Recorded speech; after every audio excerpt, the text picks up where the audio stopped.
In the last hour, Russian troops told CNN's Matthew Chance, who was just outside the capital, Kyiv, that they are now in control of Antonov Air Base, this on the outskirts of that city, as Ukrainian troops were attempting a counter-offensive.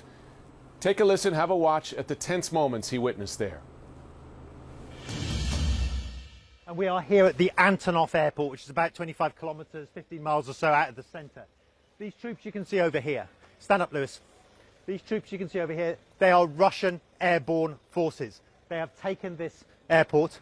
They've allowed us to come in and be with them as they defend the perimeter of this air base here, where helicopter-borne troops, these troops, were landed in the early hours of this morning to take and to form an air bridge to allow for more troops to come in. You can see these are Russian forces. You can tell they're Russian. I've spoken to them already.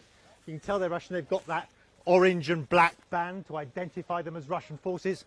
I've spoken to the commander on the ground there within the past few minutes, and he said they are now in control of this airport. And within the past few seconds, just before you came to us, they were engaged in a firefight, presumably with the Ukrainian military, which says it is staging a counter-offensive to try and take back this airport. We can tell you now, I'm standing outside the perimeter of this Antonov air base, and it has not been taken back by the Ukrainian military. It is the Russian military. You can see them now moving back to a different position. It is the Ukrainian military who say they are now in control. This is about, I would say, about 20 miles from the centre of the Ukrainian capital.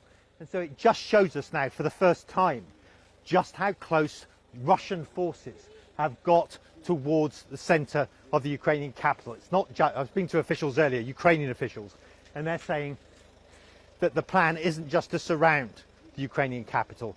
They fear now that the plan is to take the capital, to decapitate the leadership of Ukraine, and to replace that leadership with a pro-Russian government. That's what Ukrainian officials are telling us now they think is the Russian plan.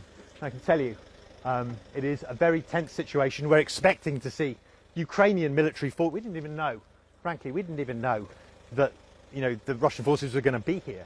We assumed this was the Ukrainian forces. So I went up to speak to them saying, hey, we've come from Kiev, but it only emerged during the conversation that they're all Russians and there are no Ukrainian military forces in sight, although I can hear them because they've been shooting ferociously in the course of the past few minutes. And so we're sort of in a defensive position behind this wall here.